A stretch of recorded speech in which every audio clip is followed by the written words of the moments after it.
So here we are today. Check it out. It's been a while, ain't it? It's been a long time. So somehow, we connected, for a bigger purpose, a bigger cause. For all of you who remember or know her, she's Miss Kassandra. What you been up to? Just focusing on myself, school, work, personal stuff, family, priorities, and yeah, just focusing on myself. What does yourself pertain to? Therapist, counselor, to my friends and family. I care about others, so Millennials kill me. we care about people. That's what it is. We have a big heart. We care, so I'm Generation X. And we care about people too, but in our own rough, loving type of way. Yeah, that rough love. Yeah, You know, the old school. but at least we give rough love. When I was growing up, there was no love. So, but the millennials, we've taught, especially Generation X, people how to live and learn. You think so? A lot of people are waking up and seeing what's being done in today's society are truly injustices. From the children in the cages to the assaults on the vendors to small businesses crumbling to the pandemic, being used as a fear tactic to destroy small businesses, not to take from those who have lost family members to this killer virus, but there's a difference between a leader leading and using fear to lead. And that's what I believe was done in our case in California. An authoritative leader and a charismatic leader. There's two types of way of leading people. I believe in freedom of choice. And what Governor Newsom of California did was feel that he was a dictator to be able to take people's choice away. Shutting down and just taking it upon himself like if he was law and order. Just saying we're gonna shut down businesses. You guys can't go to work. You can't do nothing. You can't. They basically said you're still gonna have to pay your bills and pay your rent, but you can't go to work, or we're gonna crush your businesses. They slowed down the economy so bad that for those that were barely making it month to month, he made sure they couldn't even make it week to week anymore. And he used fear to do that. And that to me is not a leader. That is a predator among the people. If you tell the people that you're supposed to govern, that you have to stay home and watch everything that you love and work for just crumble before your eyes, that is not a leader. If he wants everybody to stay home, then tell them you stay home and don't worry about your mortgage, don't worry about the bills.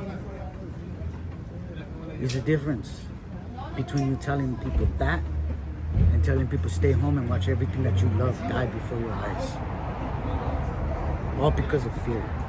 For somebody to prey upon the people's emotions and use fear to control them, that is not leadership. I just trip out, right? Like today, Newsom, he signed away a bill to give everybody $600, right, for this COVID relief. And now he's saying that he wants to open up the schools and not even worry about the teachers becoming vaccinated.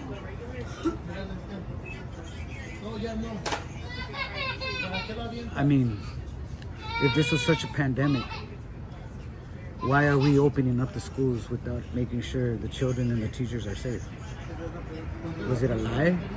Or are you trying to hurt our children? These are questions that we as a people have the right to ask and know. I just have to ask myself. As I continue on growing and I keep on seeing all the wrong that's being done in our communities, in our state, in our counties, one of the big topics and issues, and which is very problematic, is the killing of unarmed innocent people. Cesar Rodriguez, Alex Flores, Daniel Hernandez, Andres Guardado. We have to ask ourselves, right? What are we doing? Wouldn't it be beautiful to be able to sit in the governor's office on a chair and be able to sign a bill to put into effect to take away all the exemptions from killer cops. I'm not saying an attack on all cops. I'm saying a bill that will press charges on killer cops. The cop that murders an innocent individual.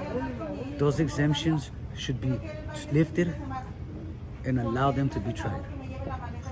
Like the rest of us, if we kill, what happens?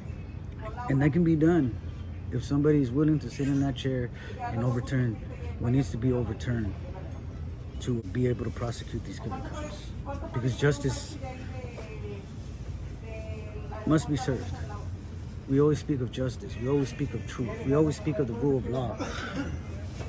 The people are awakening to see, from the attack on the middle class, the attack on small business, from everything skyrocketing up to the murders of innocent brown and black and white children, because white peoples get killed as well from the police officers. The only difference is that most of the time the white peoples is shooting back. The brown and black peoples are the innocent unarmed. And we have to ask ourselves, that's a problem.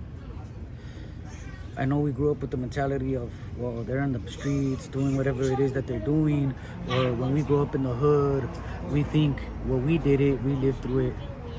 But that's what needs to change. We need to be able to change that and overturn the mindset that it's okay for cops to kill us. No, it's not. It's not okay.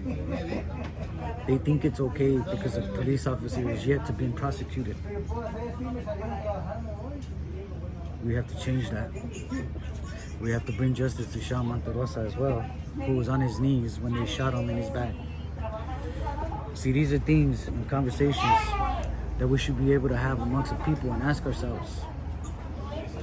When we speak of injustices, I was in prison for 6 years for a crime I did not commit. The victim said it was not me. And yet, there I was. So we have to ask ourselves and notify ourselves that we must be the change. We will be the change. And it starts with us, so. So with that said, Ms. Kassandra will be joining me in a few upcoming announcements. You guys stay connected. In about 2 or 3 weeks, I'll be having a big announcement. You know what it is?